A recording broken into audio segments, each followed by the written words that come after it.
All right, welcome to part 2 of the chicken tractor build. It is complete. We just put our first 50 in here. I still have to build one more, but I wanted to show you this completed, and now you'll be able to have part 1 was just the skeleton of it, so you can see all the components that are underneath before I put the metal on, and on this one you'll see it in its finished form. All right, well here it is. Welcome to part 2. It is complete.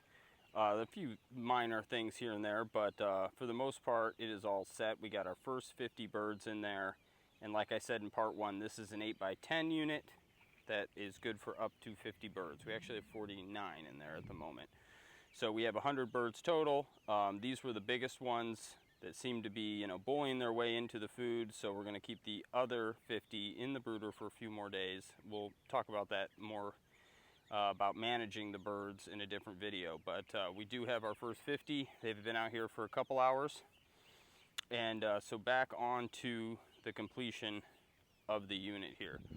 If you look at the top, we have basically a 60-40 split. You can go 60-40 in either direction. Generally you want a little more roof just so that they have plenty of protection from the elements, sun and the rain, and then you have to have an area where they can be in the sun, soaking up the vitamin D. You don't have healthy animals without the sunshine, as much as modern agriculture would like to teach you, or modern livestock production, I should say. You gotta have, chickens gotta have the sunshine. So this gives them the option, especially if they do get wet and it's sunny later in the afternoon or the next day, they can get fully dry in this unit. And this unit is moved twice a day. So again, we'll talk about that under management, but in part 1 we had spoke about keeping it lightweight, and that is one of the main reasons why you're going to be moving it quite often, and you want to make sure that everybody who might need to move it can do so without a lot of physical strain. So again, we have 60% hard roof on the top here. You have to have one corner that is completely solid sided. So you got to have an area where there's no mesh and it's just metal and metal. This gives them an area to hide from driving rain or heavy winds. It also gives them an area to fully keep themselves from predators' eye. So when the predator sees them on the other side of the pen, comes around, there's no realistic way for the predator to get to them now, where they might show a lot of extra effort if they're staring at them right through this mesh. So it definitely is a major deterrent on keeping things like raccoons and whatever other little critters might try to get your chickens from doing so. Now with that said, you cannot completely box in more than 2 full sides. You got to have at least 2 sides open to make sure you got adequate fresh air coming through. You don't want them to be sitting there in a heat box. So heat has to be able to escape, fresh air has to be able to come in. So don't put too many sidewalls up. This is about the minimum that I run, and then basically it's anywhere from how I have it here to a full extension along the whole sidewall. Somewhere in that range will do you just fine. Sorry, I've got a cat hair that just flew in my mouth. I apologize. Okay. So off to the other side, I wanted to show this. So Missouri has high winds. I'm not used to that. The winds here are regularly much higher than I ever normally have to deal with, and that is not including the straight line storms that come through at 60 plus miles an hour. So with both of these support beams here on both sides, I can go ahead and put a 5-gallon bucket full of water or sand or something, or some other kind of weight right on top of each one of these supports, not in the center, on top of the supports. And then obviously the corners are pretty stout, so I could put another weight on that corner, far corner, so I could have 4 solid weights on here, just in case I do get those, split second, 65 mile an hour winds come through.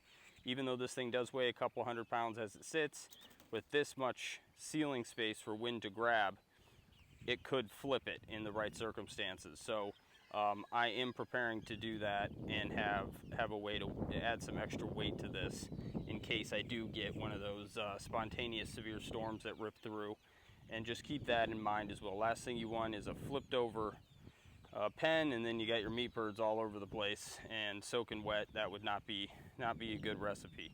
So what else was there I just wanted to touch on, I had on my mind? Oh, okay, so these are not the correct screws. I forgot to write it down on my list when I was at the hardware store. Put regular roofing screws here, just got some wood screws in there.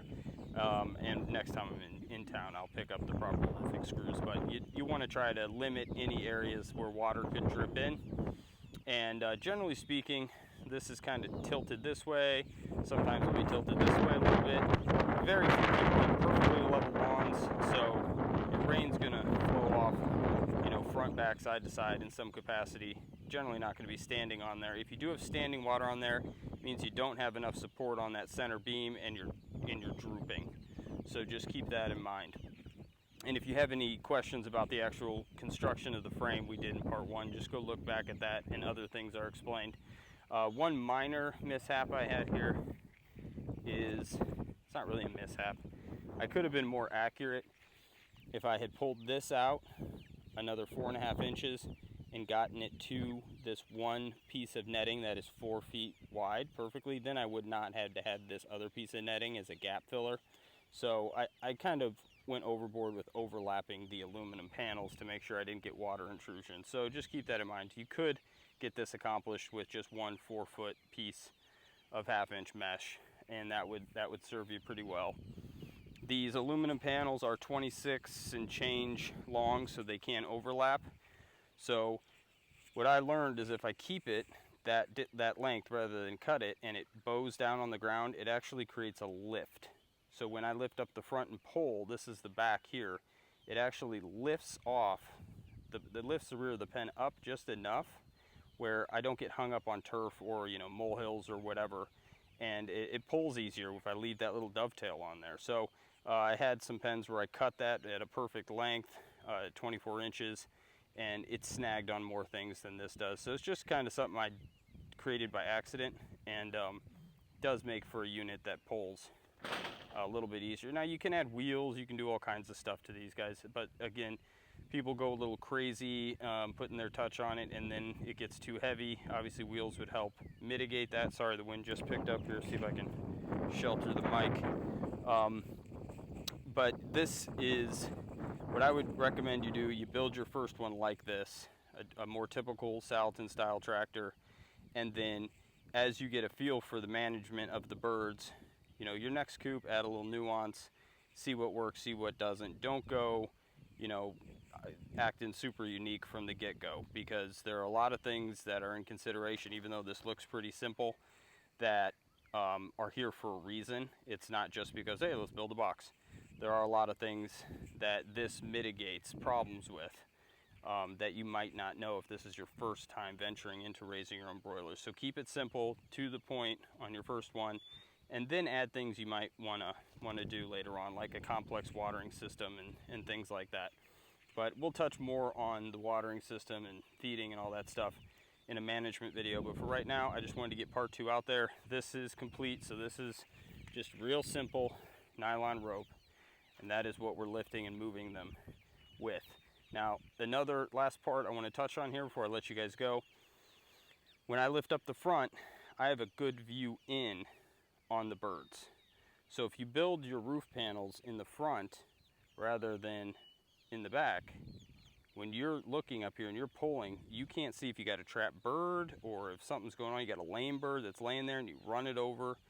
So it is best this way, so you have a full field of view. When you go to lift this front end up and you start dragging it forward, you can see all your birds in the condition they're in. You're making sure you're not catching a leg underneath the frame. After the 3rd, 4th time moving it, they'll get a clue and they'll start coming with you. But again, if you have a bird that's not feeling very good, or you have a bird that's just being lazy and then you snap a leg, you don't want to do that. So again, stick to how this is. This is the front, gives you the visibility that you need. And I think with that, I pretty much explained everything. If there's something I didn't touch on here and you haven't watched part 1, just loop back to part 1. We talk about the actual construction that we used on the frame before we put the mesh and before we put the metal on. So loop back to that, and once again, thank you so much. Bye.